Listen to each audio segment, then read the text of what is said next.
Kamusta ano? Sobrang dami po. Ano may gusto ninyo? Ayan ngayon sa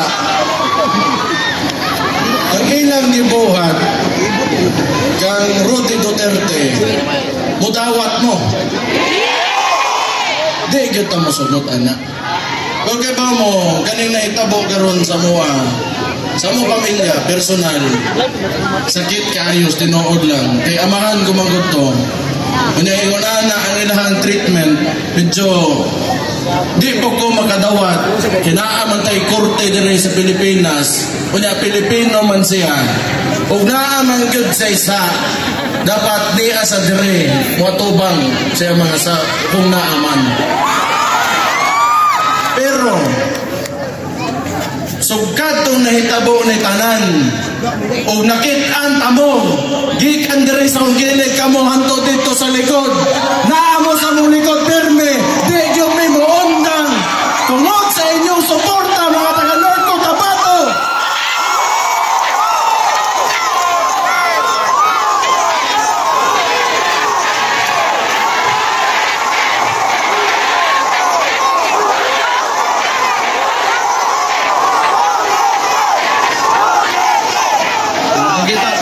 Ko sa ni kurog ng tuhod.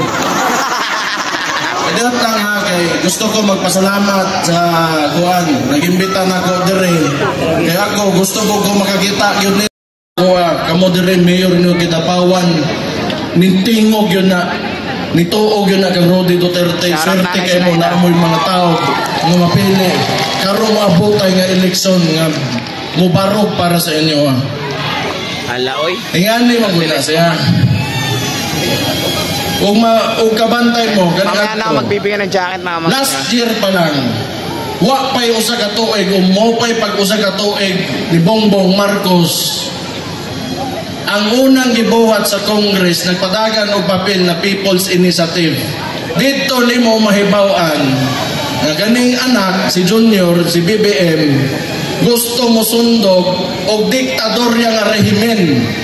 Na pareho sa iyang papa kani adto anto senior nga nagtungtong sa gobyerno na di gusto mo agig eleksyon 27 ka tuig nga nilabay diri sa ato ang nasod musugot pa mo ingon anak kani demokrasya ni walay pilion diri tanan ay oportunidad kung kinsa gusto manerbisyo sa mga tao mutungtong og gobyerno kay nanglan mo agi kag eleksyon magpapili ka. Dito na ako nakita nga naatay problema sa padagan o sa pamatasan sa administrasyon nga naata karon. Tanawan ni sila. Sa kahatlok nila sa akong igsoon, gisugdan nila tao. Manudlo sila confidential funds, 125 million, di sulti man ako igsoon. Atubangon ko na, atubagon ko na, kung impis ko ninyo, mo atubang siya dito. Pero kabalo mo, sa yun hadlock sila, nga karon 2028, Mindanao na po ng mahimong presidente sa Pilipinas. Pero sultan nilang daot, di sige, mo may kaso, politika man na, o di mo man na inyong gusto. Pero kamo, kita mga taga Mindanao, kamo mga taga North Cotabato, motoo pa mo, kanin tawahan ang nagtungtong nga presidente karon. Mahimo pa na sa presidente, o wala to na sa tabangi.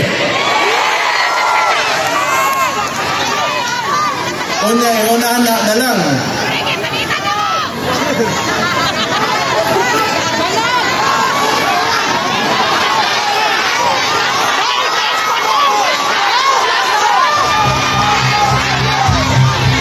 Kamoy nag-una na ha? Ginabantayan mo din na sa'yo magawa sa kumbama. Nahilag kong guanon mo nang kamo na ingon. Tama na. Tinuod na. Manuglo sila. Gabot kwarta. Anak ko no. O sige. Tanawon ninyo. Sugad. Katong ni aking tuwig. Isang nasod ang pinakadagang gibaligya nga Bulawan. Gold reserve na to. O Asa mo kadugan na dugay na magyutang nabuhi aning kalibutanan ni karon ra mo kadungog o gobyerno nga namaligya sa gold reserve unya di nila matubag. Karon gikasuhan sila. Si Bing Rodriguez, kauban tong mga ubang abogado, ipailan sila kaso karon. Kaning iso nila sa PhilHealth, di nila matubag sa Korte Suprema. Kaning iso nila sa national budget, di po nila matubag. Kaya karon manudlo mo? Pila? 125 million na wa may kaso katubangon. Unya karon bilyon-bilyon naa sa korte, nasa judiciary karon, di ninyo matubag. Mga ugok.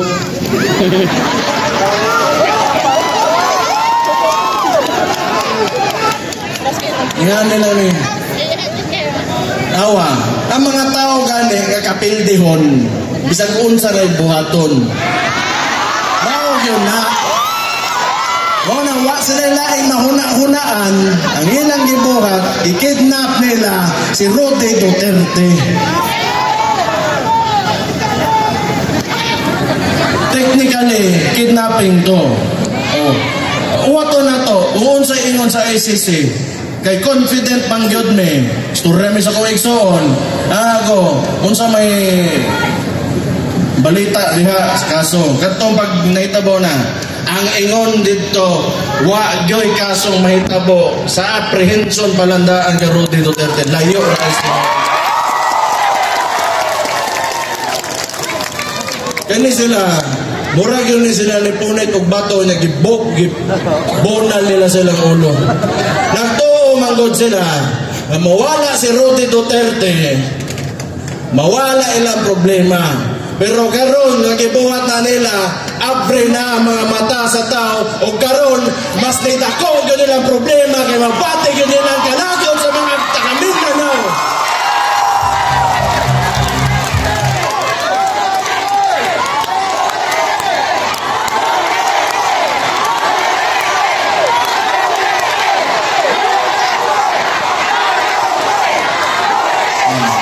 Onya, ginahan pa sa mutong-tong dre.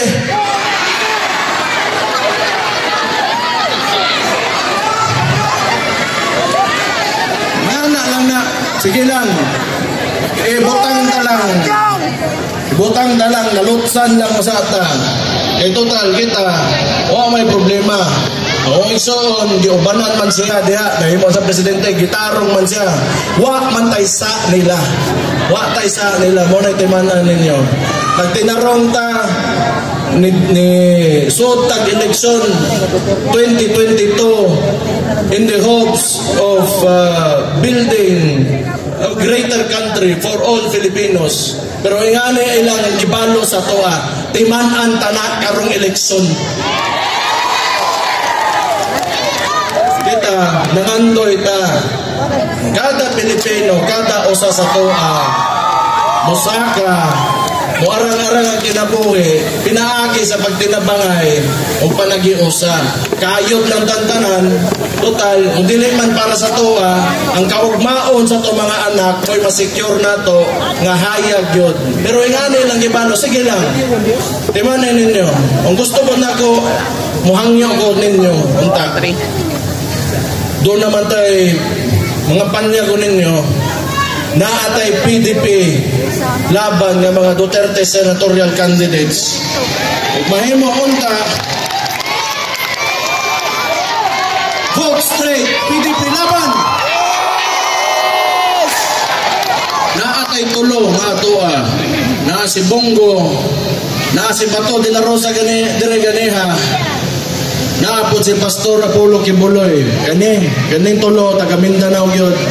Dapat well represented ang Mindanao pag-abot sa national politics na to. Kay tako tag contribution.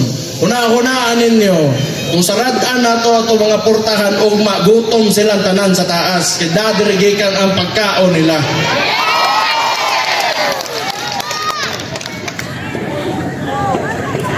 Naaputay na si Epe Salvador, na si Jimmy Bondok. Noon, kani mga tawhanan 2016 pa lang yun. ning uban na nay sa akong mga amahan o mga loyalista kini sila. So, kung kita manggod gusto nato nang naay giya ang atong pagpili og kandidato senador karong eleksyon. Ako hangyo sa inyo total na naman tayo mga cellphone ug internet. Pangitaan niyo uwa mo makaila o ganahan mo nga guided ang inyong pagpili og senador. Pangitaan niyo pangalan unya paminawan ninyo sa ginapanulti. Mahusay, maayo man tanan, okay man. Ang kana lang, walang takailag nila. Pero naay pamaagya na. Pero ako hangyo ninyo, para di na lang gud kung nalain gud mo sa nahitabo kang Rody Duterte. Diretso ka rin nagboto tanan. Para ana. Total kauban na ang amo na mo kami sa politika. Kami sa politika, ang amo na mo si Rody Duterte ra gyud na. PDP laban. Pag tanan lihok na mo sa gobyerno, usara na among reference. Pag abot sa panggobyerno, paunsa may pagmutong may opisina, unsang klaseng pamatasan na mo dadon, unsa ang mga guiding principles na mo, usara yun na. Rody Duterte ra yun na. Kay kami gatoo, nasukad na himong presidente, si Rody Duterte, ang ipakita niya, ang pagmahal lang sa Pilipinas, unsa ang dapat kausap politiko nga mutungtong diri sa ato ang nasod. Si Rody, ako ang papa. Dugay ng Miss Davao. Tud karon, kaluoy Ginoo. Okay gyapon, medyo ganahan ang tao. Ang mga taga Davao karon gisuwayan ko. Nahimo kong Vice Mayor 2019. Pero kasagaran na tungod na sa kong amahan kay bisag kamuron naata diri tanan kay napakita niya na ang Pilipino naapagyoy padulngan ug naagyoy hayag ng kaumas. Ayaw kanang kita sa gawas nga wala dili dapat nga mag-uol ana. Nay panahon siguro di lang karon asig makabalik ako ama mo po na akong ginapangandoy gyud. Di pagani ko kaadto kay ang imo lang kung buhaton kay basig mula mo gawas ko og unsa mo tan-aw ko didto. Basig gubuton diri sa Davao ba ang style gyud sa kuan karon gobyerno. Salto kay ba? O sige lang okay ra man. Lauson ko na ng eleksyon, basi makagawas ko, matanaw ko dito sa kuamahan. Okay.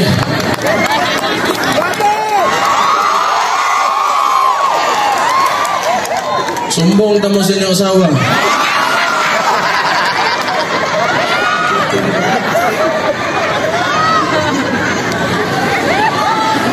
Biga-biga, ano yung biyanan nila? Dapat yung mga Ilonggo, Dre?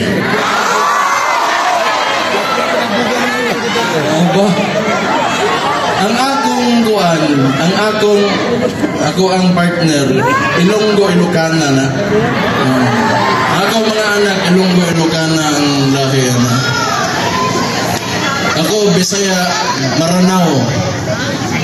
Maranao, ug buutan, totoo mo?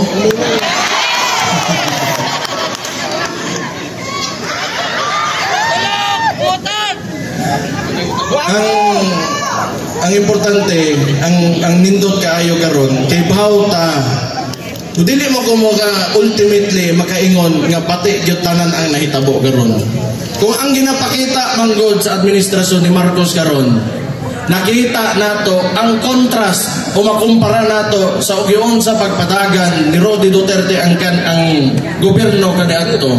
Karon nahibaw na gyud ta. Kung unsang klaseng gobyerno ang di nato gusto, hindi yun to. Kung naatay point of comparison, tanawon ninyo, pila nakabuk kidnapping ang Manila karon, sunod-sunod. Murag since January 13 nakabuok ang victim kayo nga high profile na mga individuals. Balik ang krimen, balik ang kuan. Tanang gibuhat ni Rody Duterte nga nagapalisod sa mga kinabuhi sa ordinaryong Pilipino, nagiwala na niya, ginabalik karon sa kontra ambot ngano gyud na siya. Amo na lagi ingon. Amo na lagi ingon.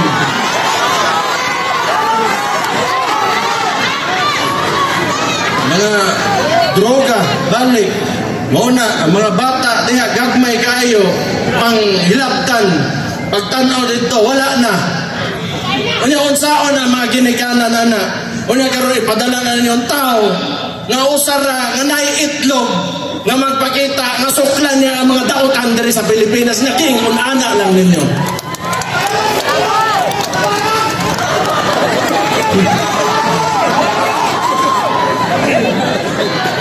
Wa ka kasabot gyud, bisag ako naglisod gyud ko hunahuna kung nganong ingon ana kaway luoy ning administrasyon nato. Sige lang, sama sa kong ingon. Muagi tag eleksyon.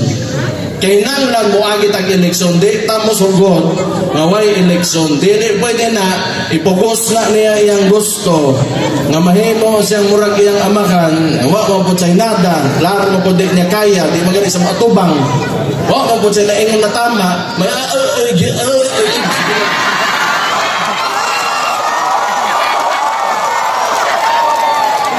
Man, nakadugo na man ba dere.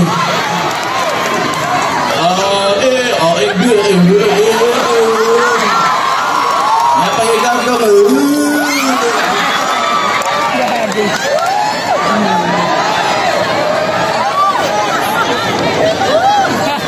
Apo yan yung mga ay.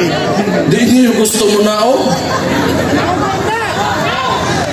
Oh my God, may kauwaw po. Sige lang.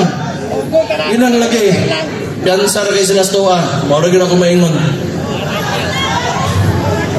Ipadayon talang ni. Padayon talang ni. Sakto man eh. Tama man na. Tama inyong ginabuhat. Ayaw mong sugot nga ang trato sa inyo ay ingunana lang. Karon ang ginabuhat nila, og nakabantay mo, dagag iso sa kwarta ang gobyerno karon. Ang ilang gibuhat magod gimaniobra nila ang kwarta sa gobyerno. Sumo na, nabawasan mo pilyan, nabawasan mo edukasyon, nabawasan mo dito ana tanan. Karon gibutang na nila tanan og ayuda. Kaning Congress, dagag mga congressman pod sa lain-laing lugar sa Pilipinas nga gibutang nila nga mo'y padaganon na sa lokal. Ang uban himuon nilang mayor para magunita nila ang kada syudad o munisipyo diri sa Pilipinas. Sumo na ang pamaagi nila karon kanang gimaniobra nilang kwarta tungtungan sa ilang mga politiko og nila aron mo'y gamito nila kanang ayuda para usbo ng hunahuna sa mga Pilipino. Correct. Tanaw ninyo kini sila. Tanaw ba nila mausap nila ang hunahuna sa Pilipino pinaagi na sa ayuda? Nakaminos ra gyud kayo ni sila gyud. Kaminos ra gyud kayo ni sila. Ang among ginabuhat ana kaniadto, ang ako amakan. Nahuman ang pinakaunang termino niya Mayor Dres Davao. Na ang gipuli Vice Mayor. Karon